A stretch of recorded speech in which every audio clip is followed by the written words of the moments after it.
সর্বকার্যে বাধা, যেটাতে হাত দিচ্ছেন সেই কাজে আপনার বাধা পড়ছে। কি করবেন, কোথায় যাবেন, কিভাবে সমস্যার সমাধান করবেন বুঝতে পারছেন না। একটা ছোট্ট উপায় বলে দিই।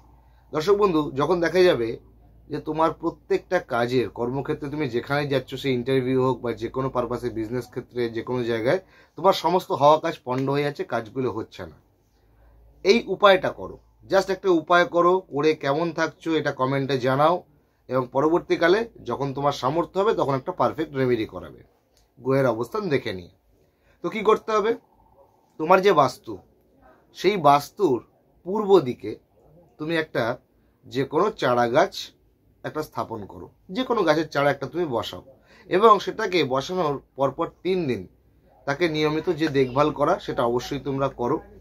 তোমার যে শোয়ার ঘর, সেই শোয়ার ঘরের দক্ষিণ দিকের দেওয়ালে একটা ঘোড়ার ছবি টাঙাও। আর প্রত্যেক দিন ঘুম থেকে উঠে ঘোড়ার ছবিটা যেদিনকে লাগাবে সেটা কোনো মঙ্গলবার হতে হবে, এবং সেই মঙ্গলবার দিন থেকে প্রত্যেক দিন সকালবেলা ঘুম থেকে উঠে, আমি একটা মন্ত্র বলে দিচ্ছি, মন্ত্রটা হবে ওং নমো মহাসাবরী শক্তি মম সর্ব অরিষ্ট নিবারয় নিবারয় সত্তর সর্বকার্য সিদ্ধিং কুরু কুরু নমো স্বাহা। এই মন্ত্রটা, নমো মহাসাবরী শক্তি মম সর্বরিষ্ট নিবারয় নিবারয় সত্তর সর্বকার্য সিদ্ধিং কুরু কুরু নমো স্বাহা, এই মন্ত্রটা মানে পরপর যেদিন থেকে ঘোড়ার ছবিটা লাগাচ্ছ তখন থেকে পরপর 21 দিন প্রত্যেক দিন সকালে 108 বার করে ঘুম থেকে উঠে আগে এই মন্ত্রটা জপ করো। এবং ওই যে বৃক্ষরোপণ করেছিলে, বৃক্ষটা কিন্তু অবশ্যই যত্ন করবে।